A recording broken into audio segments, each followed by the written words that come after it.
Hi everybody, Dr. Meno. This is one of my more serious videos I got to put out.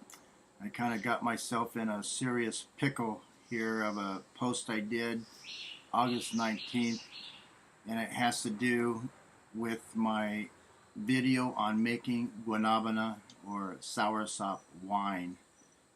Ever since I made that, I kind of let the word out in the pueblos here and invited people to come by and check it out, take some samples, drink some samples, a little wine tasting.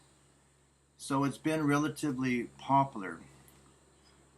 So this has been going on for about a month or so, and yesterday I had some of the Pueblo people come by here, and to my surprise they were pretty upset at me because of the side effects and the deformities by drinking my Guanabana wine.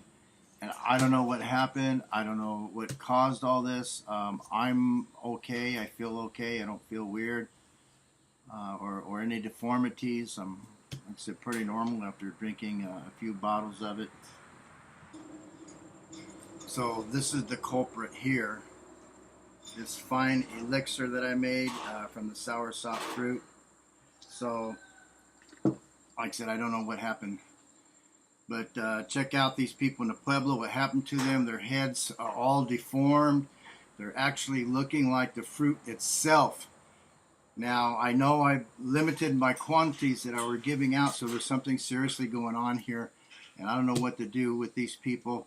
I don't have any remedies. I just hope they don't file lawsuits on me and try to report me to the health minister or the law enforcement officials here. So if I don't do any videos for a while, then, you know, I'm locked up somewhere making some pruno for the inmates. Dr. Meno, Pura Vida from Costa Rica.